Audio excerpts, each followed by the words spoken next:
네, 오늘부터 2박 3일 일정으로 바이든 대통령이 한국을 방문하고 21일 바로 내일부터 윤석열 대통령과의 정상회담도 열리게 됩니다. 아무래도 첫 만남이니만큼 한미 정상회담에 대한 관심이 굉장히 높아지고 있는데 경제 분야에서 최대 성과를 내려면 이재용 삼성전자 부회장의 특별 사면이 필요하다. 이런 이야기도 나오고 있습니다. 그래서 오늘 이 내용 짚어보는 시간 마련해봤어요. 한국경제신문 한상춘 논설위원 나오셨습니다. 어서 오십시오. 네, 안녕하십니까. 네, 일단 미 증시 상황부터 확인을 해보도록 하죠. 저희가 흐름을 너무 잘 예측하고 있는 게 아닌가라는 생각이 드는데 주 초부터 이야기를 나눠왔어요. 더블 데드캣 바운스 논쟁을 주목하라라고 진단을 해주셨는데 오늘도 좀 빠졌거든요. 어떻게 네. 보시나요? 오늘 월가의 그 최대 화두는 네. 아마 그 영어 단어로 fraud, 사기, 일론 머스크가 사기다 이런 얘기, ESG가 사기다 하는데요. 네. 시청자 여러분, 사기는 누가 치는지 시청자분들 잘 판단하실 겁니다. 그동안 그 월가에서 너무 사회적 공인이 해당되는 사람이 자기 자신의 이익적인 관점에서 비트코인 얘기라든가 이런 쪽에 얘기를 했다 했은 측면에서 사기 얘기는 본인인데 자기가 불리하니까 프라우드, 사기를 친다 하니까 월가의 그것이 최대 화두가 되고 있다. 그래서 결국은 아까 신인기 특파원께서 말씀해 주셨습니다는 주식은 신뢰 문제거든요. 지금은 체험 리스크가 굉장히 많은 요인을 얘기할 때 체험에 대한 신뢰, 상장했다는 건요. 그만큼 사회적으로 신뢰를 지키겠다는 하나의 또 하나의 특징이 되거든요. 그런 관점에서는 우리나라에서도 최근에 여러 가지 금융사고들이 잇따르고 있는데요. 지금 새로운 그 정부에서 이렇게 증권 사범 관련해서 종전에 미결됐던 과제를 이렇게 청소하겠다. 그것이 자본시장의 신뢰, 자본시장의 발전 방안이거든요. 그게 가장 중요하거든요. 그런 슬러지를 극복되지 못한 상태에서 앞으로 자본시장이 육성되겠다 하는 이 측면은 오늘 당신이 사기의 범인데 사기라고 얘기하는 이런 일론 머스크의 그 파동 가지고 우리가 우리 한국 증시에서도 많은 시사점을 던져주는 게 아닌가 생각합니다. 아무튼 이게 월가 최대 화두였습니다. 당신이 사기범인데 왜 사기냐 하는 측면에서 그런 측면에서 주가도 그런 모습이 됐다. 오늘 지금 정영국 PD께서 보여주시고 있습니다는 이렇게 그 다우존스 지수 3대 지수가 어제 큰 폭으로 떨어지면 보통은 기술적 반등에서 좀 올라가야 되는데 오늘 좀 떨어지고 있죠. 아무래도 이제는 미국의 이제 그동안 장단기 금리 역전 현상에서 경기 침체가 아니다 하는데요. 지금은 거의 대부분이 경기 침체를 우려하고 있다 이렇게 됐습니다. 오늘 그 많은 경제 지표가 발표됐습니다는 미국의 그 경기 선행 지수가 이렇게 가장 주목을 받았죠. 경기 선행 지수가 3개월 연속 이렇게 떨어졌습니다. 보통 통상적으로 보면 미국은 월간 지표가 전월비 방식이기 때문에 베이스 이펙트 기저효과에서 한 개의 수치 가지고 판단하기 어렵거든요. 그래서 월별 지수 같은 경우는 3개월 정도의 추세로 이동 평균 가지고 보는데요. 3개월 연속 빠지다 보니까 경기 침체 문제가 거론되는 거다 이렇게 됐습니다.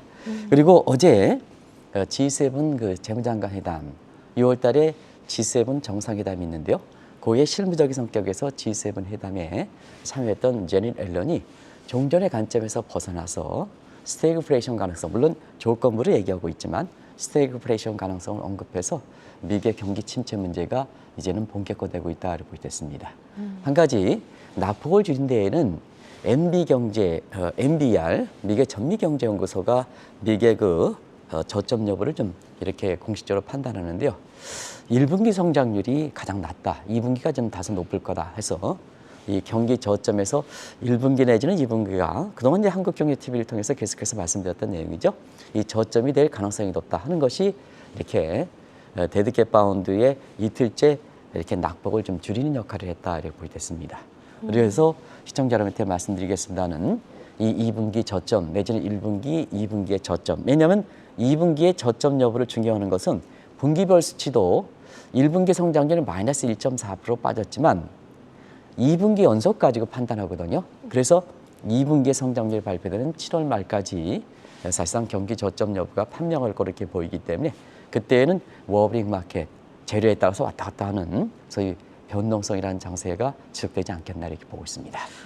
그런데 일단 현재 우리 입장에서는 가장 큰 관심사가 바이든 대통령의 방안이죠. 네. 특히나 그 역대 어느 미국 대통령의 방안보다 시기적으로 가장 결정적인 때 이루어진다 이런 평가를 받고 있더라고요. 네. 어떤 시기를 얘기하는 걸까요?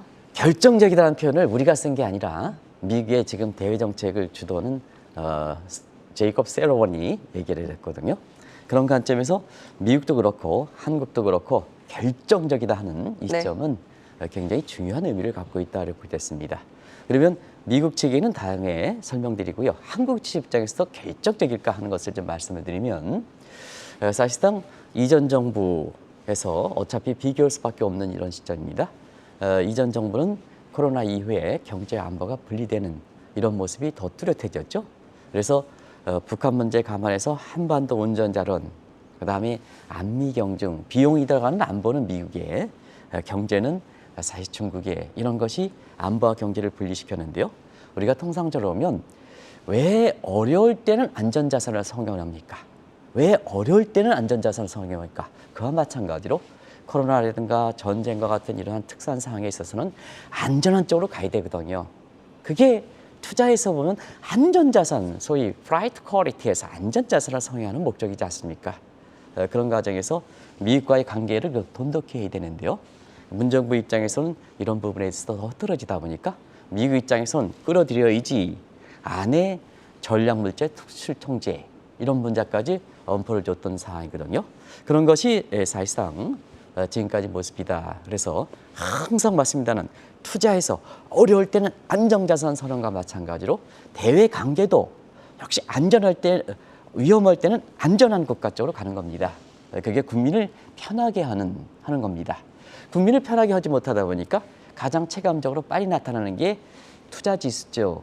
그래서 우리보다는 외국인들이 더 이렇게 불안하게 생각해서 한반도 지정학적 위험 부분에 대한 우려가 가시지 않다 보니까 우리도 한번 이거 살펴봤습니다는 코로나 이후에 사실 한국의 코스피 지수가 1458에서 지금 한때는 3000이 넘었긴 했습니다는 그 동학개미가 주도했지 외국인 자본인 66조나 빠져난 상황이거든요. 그런 과정에서도 이번에 바이든 대통령이 한국을 선택했다 하는 측면에서는 저는 진짜 환영할 만한 일이다. 그리고 윤 정부 입장에서도 한미 동맹, 경제 동맹이라든가 그다음에 이런 것을 복원해서 앞으로의 탄력적인 안보 문제 동맹을 해야 전략적 포괄 정면에서 경제도 그다음에 기술 동맹도 그리고 지금은 원전 동맹도 해서 포괄적 동맹의 가장 기본은 국가 안보거든요. 국가가 망하면 이런 것이 가져갈 수가 없습니다. 그런 측면에서 이번에 바이든 대통령의 방안을 계기로 해서 이미 윤석열 새 정부 입장에선 천명했습니다는 안보 문제는 아주 돈독하겠다. 어떤 분은 이제 이렇게 강화시키겠다 하는 표현이 되는데요. 그동안 한미 간에 이렇게 안보 보면 이전 정부에서는 틀림없이 이 관계가 흐트러졌습니다. 거의 뭐 우선순위였으면 그래서 복원이라는 표현을 쓰는 거거든요. 그래서 복원하겠다. 새 정부 입장에서 공식적으로 그런 표현을 쓰고요.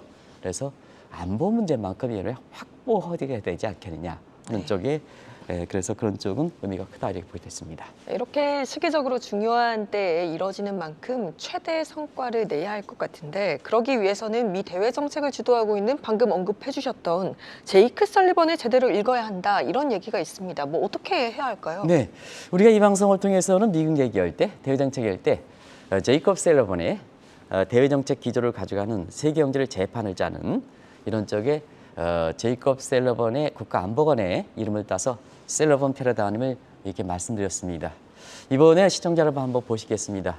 한국에 방문할 때 대외정책 측에서 또 방안과 관련해서는 국가안보보좌관인 제이콥 셀러번이 모든 것을 주도하고 있습니다. 그래서 이런 것을 한국경제TV를 통해서 미리 말씀드린 거거든요. 그런 과정에서 제이콥 셀러번의 이렇게 가장 핵심적인 타겟은 중국이다 이렇게 보겠습니다. 중국의 지금의 따라오는 순서에 대해서는 저렇게 수치상으로 이렇게 보면 다들 아실 겁니다. 그런 과정에서 자 바이든 정부가 취임 초에 대외 협력에서는 중국의 견제해서 결과적으로 미래 국부 싸움에 해당되는 소위 첨단 기술에 대한 전쟁을 선포했던 부분입니다. 이런 부분이거든요. 그래서 지난 그 1년 한 반 정도 기간 동안은 굉장히 주요했습니다. 그러다 보니까 더 탄력적으로 가는 거죠. 이번에 사실 바이든 대통령이 한국에 방문해서 첫 생선지로 삼성전자의 평택 공장을 방문하는 것도 중국의 견제 목적이 가장 크다 하는 것을 네. 말씀드리겠습니다. 그런 과정에서 자, 이 바이든 정부의 그 반도체 굵기 구상은 궁극적인 표현은 Alliance Value Chain, 가치 사슬의 동맹이 문제거든요.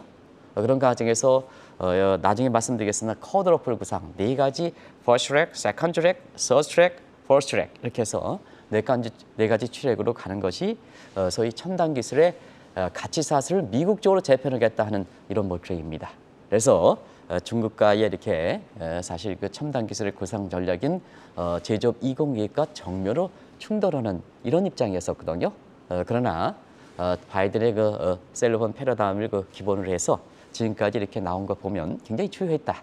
주요하는 측면에서 자, 중간재에 해당되는 또 세계적으로 보면 기업 자체에서는 삼성전자가 세계적으로 반도체 첨단인데요. 이 부분을 끌어들이느냐 안 끌어들이느냐 이 부분이 굉장히 큰 요소거든요. 그런 관점에서 이번에 한미 정상의 첫 행선지로 이렇게 삼성전자를 방문하는 목적은 굉장히 크다 하는 걸 말씀드리겠습니다. 네, 지금 말씀해 주신 대로 이번 바이든 대통령이 한국을 방문하는 것도 아무래도 이제 설리번 패러다임으로 중국을 견제하기 위함이 가장 큰 목적이 아닐까 싶거든요. 네, 성과가 상당히 많이 나왔기 때문에 네. 이게 탄력적으로 붙는 겁니다. 그걸 이제 자막을 통해서 이렇게 한번 간단히 좀 말씀을 드리겠습니다. 그동안 누차에 걸쳐서 말씀드렸기 때문에 자, 경제 패권 다툼은 지금보다는 미래 국부 싸움이거든요. 그 미래 국부를 결정할 때 가장 큰 요소가 IT 같은 그리고 거기에 가장 기본적인 인프라에 해당되는 반도체 부분이 가장 큰 거거든요. 그런 과정에서 사실 셀러번 패러다임일 때는 그때 그런 말씀을 드렸습니다. 그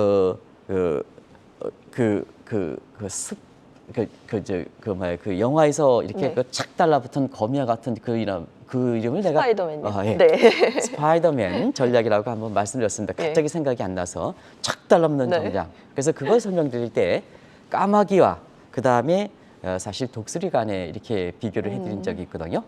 근데 트럼프의 중국에 대한 정책은 자기가 국가가 아니라 자기가 싸움에서 이겼다는 모습을 보기 위해서 자, 그동안 미국의 미래 국부 싸움에 있어서는 이 네트워크라든가 그다음에 훌륭한 그 첨단 기술의 우위를 점한데도 불구하고 스스로 기득권을 낮춰서 같이 싸워서 링에서 같이 싸워서 이기는 모습을 보여야 자기가 잘했다 이런 입장이거든요. 그동안 미국이 가져왔던 네트워크라든가 첨단 기술의 우위의 강점을 하려고 하지 못하고 그래서 바이든 정부는 이 셀러번 패러다임은 자, 미국은 이미 중국에 앞서서 네트워크라든가 첨단 기술 우위를 갖고 있다. 그런 측면에서는 중국과 싸움할 때 똑같이 이 기득권을 포기하고 까마귀 대 까마귀 싸움을 하면 안 된다. 그래서 독수리가 쭉 하늘날 날아가서 까마귀와 비슷해서 쏘면 되지 않습니까? 쏘면. 그러면 되지 않습니까? 네. 그게 셀러번 패러다임이다. 그 쏘는 과정에서 단계 효력을 발생하는 겁니다. 저 효력을 발생하는 거 보겠습니다. 중계 빅테크의 상장 기업인 이렇게 알리바바라든가 일제히 흔들리고 있죠. 상장폭이 때문에. 그리고 시진핑의 반도체 굵기의 가장 상징 기업이 시청자 여러분 아시겠지만 칭화 유니온 그룹입니다. 파산됐죠. 네. 그리고 세계 인프라, 이 ICT라든가 이런 데 인프라에 미국도 트럼프 정부 때 화웨이 거를 많이 썼거든요. 전부 배제. 그래서 화웨이 같은 경우는 지금 상당히 어려운 체제가 됐거든요. 네. 그러다 보니까 이번에 결과적으로 보면 자, 그동안 인프라적인 측면이든가 이런 측면에서 중국을 배제시킨다면 결국은 대만의 TSMC와 함께 사실 한국의 반도체 삼성전자를 끌어들여야 되지 않느냐. 그런 측면에서 이 효과를 바탕으로 해서 삼성전자가 첫 공산지로 이렇게 평택 공장을 방문한 거다 하는 걸 말씀드리겠습니다.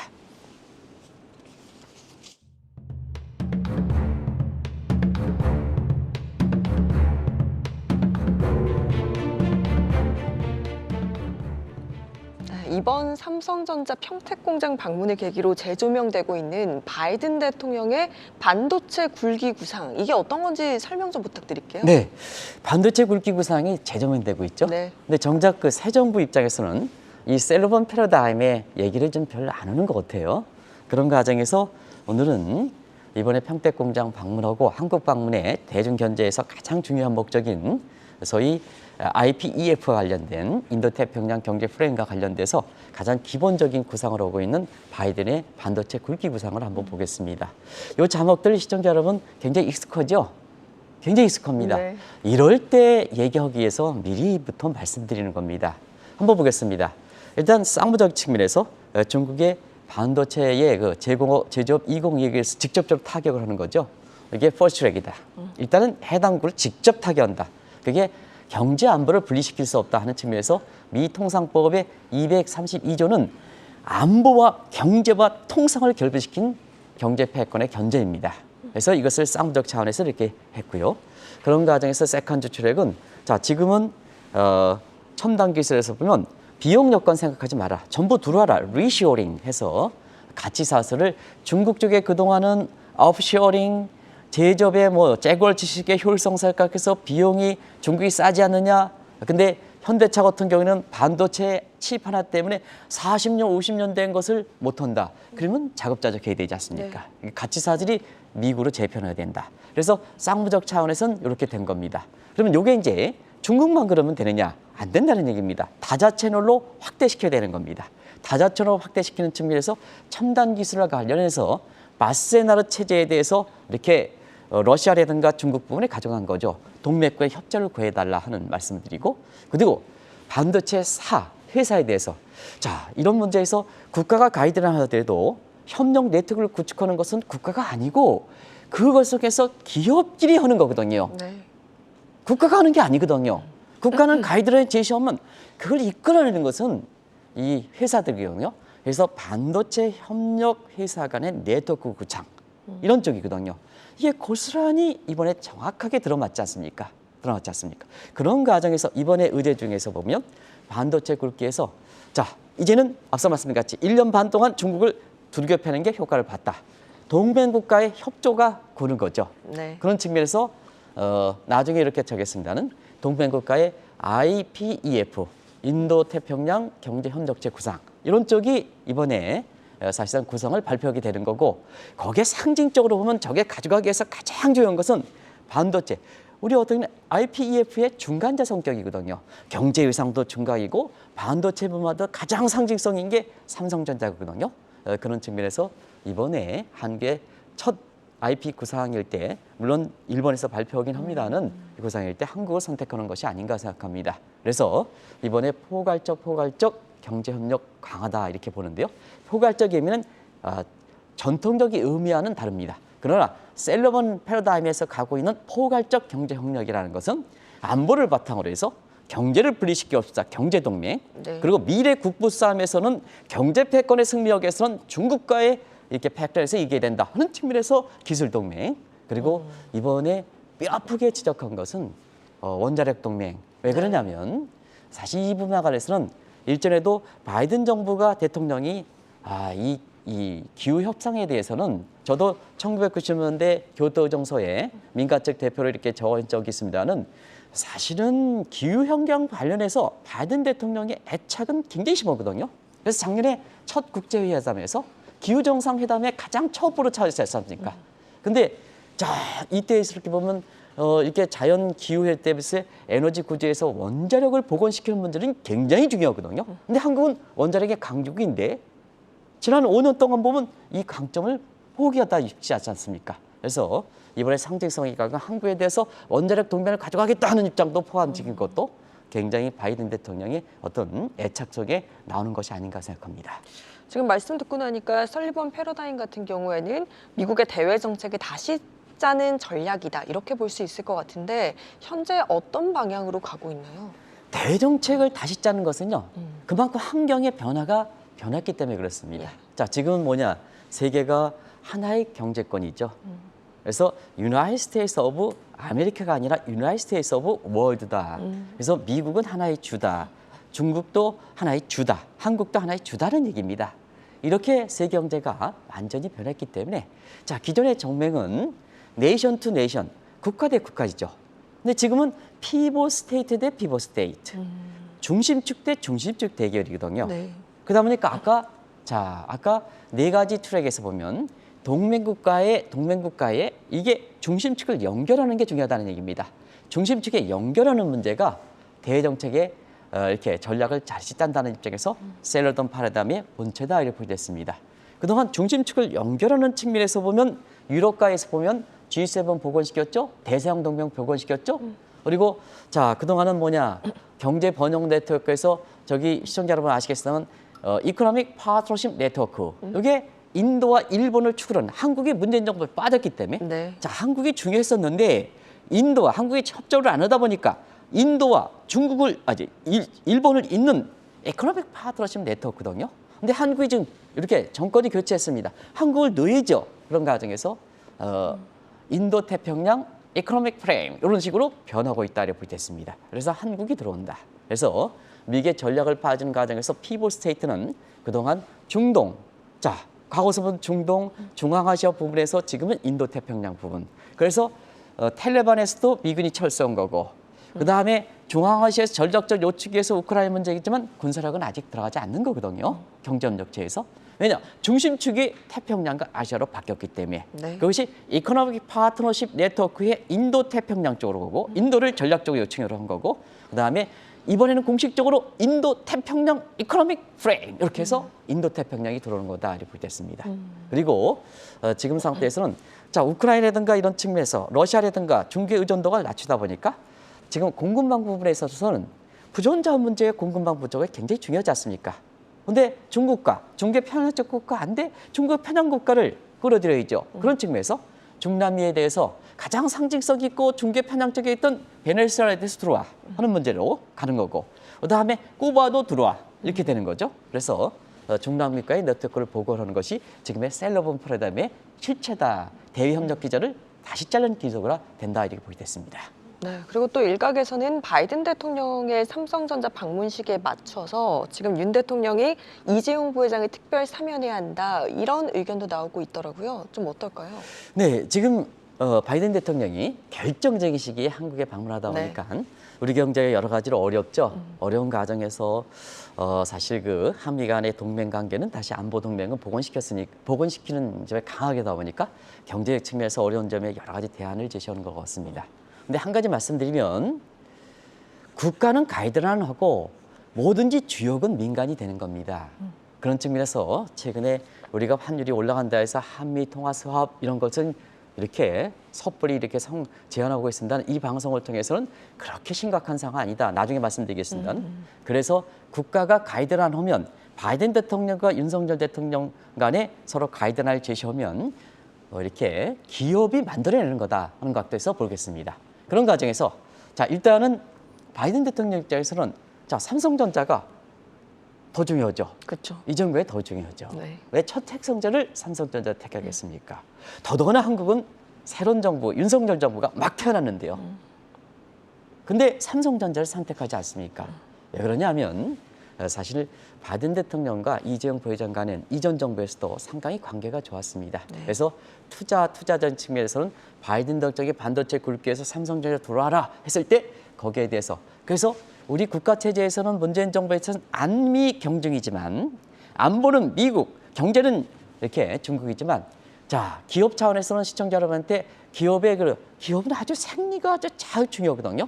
그런 관점에서 보면 사실 친미 원중했다. 미국을 친하게 하고 중국을 멀리했다 이런 네. 부분이거든요. 그런 관점에서 관계가 복원하고 특히 지난 그 2009년서부터 일본이 한국에 수출 통제할 때 누가 풀었습니까? 문재인 정부에 풀었습니까? 이재용 부회장이 풀었습니까? 하는 관점에서 다 푼 건 아닙니다는 그동안 이건희 회장, 그 이저서 이병철 회장님을 통해서 한미 간의 그 경제 관계에서 돈독한 문제를 가지고 풀었던 것이 그 문제거든요. 그런 과정에서 지금 이번에 이렇게 한미 통화 수합보다는 이재용 부회장의 특별 사면 문제 이런 문제가 물론 여러 가지 검토되겠습니다는 이런 것이 하나의 실질적인 성과적인 측면에서 제한되는 거다 하는 걸 말씀드리겠습니다. 네, 지금 방금 언급해 주신 대로 한미 간의 통화 스와프 협정을 체결해야 한다 이런 이야기가 굉장히 많이 나오고 있는데 그럼 이 부분에 대해서는 조금 부정적인 입장이신 걸까요? 네, 지금 한미 간의 통화 수합 협정을 체결할 만큼 우리가 이렇게 환율이 급등하는 문제가 위험 수준은 아닙니다. 그 표를 잠시 좀 말씀드릴게요. 우리가 원달러 환율이 지금 모습은 자, 2020년 3월에 1,280원에서 작년 1월 달에 8일 날 1,080원 하고, 그다음에 경제가 지금 저련체에서 보고 나니까 정상으로 되돌아가는 거다. 그래서 지금 1,290원이 넘어서 기업들이 당황하다. 일부 사람들이 증권사의 일부 사람들이 무슨 뭐 이익이 가능성을 얘기하는데 그렇게 하는 상황이 아니다. 지금은 복원되는 정상적 상황이다 하는 걸 말씀드리겠습니다. 네. 그래서 통화수협회 체결만큼 그렇게 위험한 사안이 아니다 하는 측면이고, 통화수화부 체결 문제는 임시방편적으로 우리가 불리하다고 체결하고 유리하면 작년 말에 종결시키는 이런 쪽에 임시방편으로 체결하면 안 됩니다. 통화수협장의 문제는 상시적인 채널이 중요합니다. 상시적인 채널. 그런 과정에서 또 통화수협은 우리가 체결하니까 페드가 체결하는 겁니다. 이니셔티브는 누가 지고 있느냐? 미국이 주고 있습니다. 근데 이거를 이전 정부에서 필요하면 그다음에 조금 빼 안 된다는 얘기입니다. 그러면 안 된다. 지금은 이정부 회장의 성과적인 측면에서 특별사면도 물론 시기가 있겠습니다는 네. 윤석열 대통령께서 고려하는 것도 좋은 방안이지 않냐 생각합니다. 네, 오늘 이렇게 이 시기에 이루어지는 바이든 대통령 방안의 의미, 그리고 또 앞으로 어떻게 해나가야 할지 이야기 나눠봤습니다. 한국경제신문 한상춘 논설위원이셨어요. 고맙습니다. 네, 고맙습니다.